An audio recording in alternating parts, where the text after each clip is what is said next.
It's like if you say pedophile, but then you say heterosexual pedophile. If there's a problem with the concept of a heterosexual pedophile, it implies that there are homosexual pedophiles. But if homosexuals are gay and gay people are victims, then linking pedophiles to people who are gay is destroying the leverage of a preeminent victim group. Feminism, ironically, in the spirit of supposedly empowering women, does promote the idea that women are inherent victims in a way that renders them individually powerless or devoid of agency in contexts where it suits. Your failures are yours if you are just a male.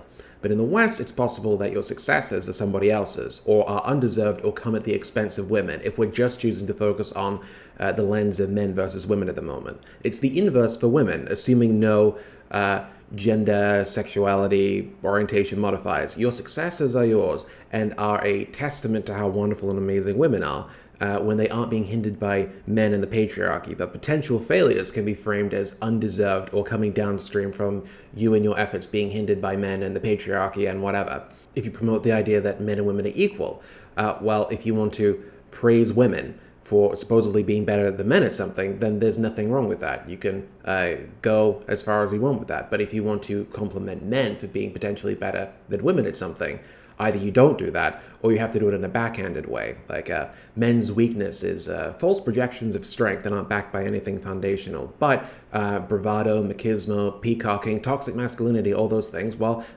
like a elephant that kind of charges through problems. Well, men can do that, but it's backhanded. It has to be kind of shitty. Well, women's strength, to counterbalance that idea of men's weakness being false projections of strength, well, women's strength in a dynamic where men are meant to prove their worth to them can be false projections of weakness to garner sympathy and attention, grief grifting, cuckoo victims, or, I don't know, like emotional Munchausens.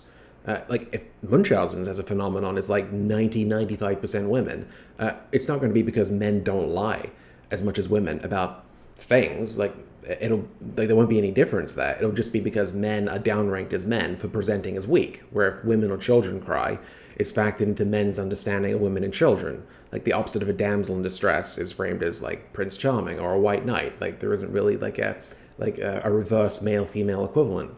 So, gender diversity is never more men in an area staffed entirely by women, unless the men put on wigs and claim that they're women. Because if they are women, but not really, then they have moral right of way to claim new preeminent victimhood by the same mechanism employed by women from feminism, like the pendulum of progress, that kind of slippery slope of, well, you thought you could tie it off and just have all of the advantages, but no, someone can take like your methods and push it a little bit further.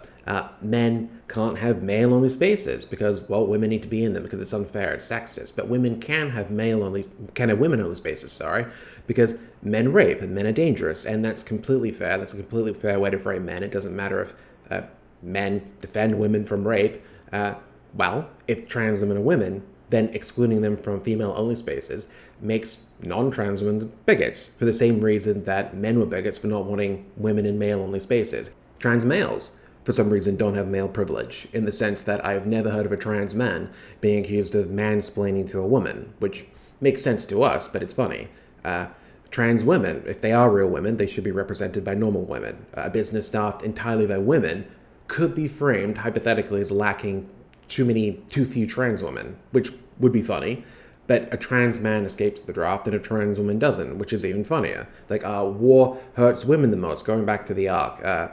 Men die, women most affected. COVID affects women more than men. It's like, well, men die more, but the women are left worse off because their breadwinners died. It's like, oh, well, that's terrible. Like 1/5 out of all the people who are homeless are women. It's okay, well, we need a new homeless shelter for women. You have gynocentricity and the whole like women are wonderful phenomenon, but in the absence of child centricity, which is what women's value as inherently valuable is pegged to. Because if you replace woman in all of that with mother, then the imbalance changes and no one would have a problem with it, because a mother with a child is more important than just a man on his own. Children, women, men. Like, that's how it is, in order of least to most expendable. That's the default. It's integrated into our biology, and there's nothing wrong with that because it serves its function. So, to go all the way back to man up as a concept, well, what does it mean?